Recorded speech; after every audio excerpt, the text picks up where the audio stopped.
What goes through my mind when I hear the word no? This book is about a subject near and dear to my heart: never giving up. Needless to say, I have a lot of experience in this area, so I feel I have some insight on the subject. I've written a number of books already, and I don't need the money, but it's a subject I feel strongly enough about to take the time to write Going Bankrupt. The first big no that hit me was when I was first starting out in Manhattan in the 1970s, and everyone, and I mean everyone, told me that it was a terrible time for real estate. Even people who were well established were saying that. What they were saying was true. The market had definitely cooled, and there was no denying that fact. Even worse, there was serious talk about New York City going bankrupt. The first federal government announced a moratorium on housing subsidies. The city had been receiving them in abundance, and suddenly that was no more. If I'd only considered the facts, which weren't too rosy, there is no way I would have ventured into real estate. But I did. Why?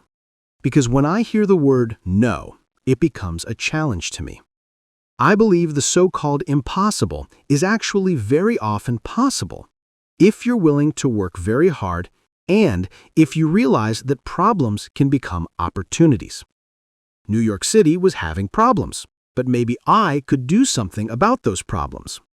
That kind of attitude can give you the power to conquer obstacles and succeed in the face of long odds.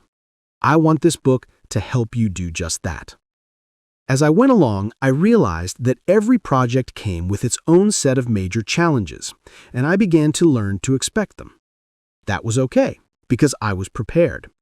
That's another reason I'm writing Never Give Up, to let you know you should be prepared, and to try to help you with the situations you might encounter.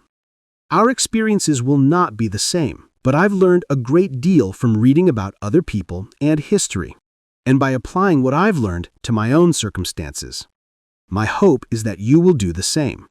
Learn from my problems and experiences, and you'll do a better job of anticipating and solving your own. And remember, the way I see it, the bigger the problem, the bigger your chance for greatness. One thing I've learned is that discouragement should not be tolerated for very long. It's okay to get fed up a bit and maybe gripe for a minute or two. Personally, I like to go golfing when I'm stressed or just swing a club in my office. But feeling negative should be a very temporary state of mind. It's hard, but there is a form of mental courage that can be cultivated. And you will see in the following chapters some examples of how I dealt with some pretty big blows and setbacks. Of course, a lot of things are just irritating. So don't be surprised and don't overestimate them in your mind. Learn to put them in perspective.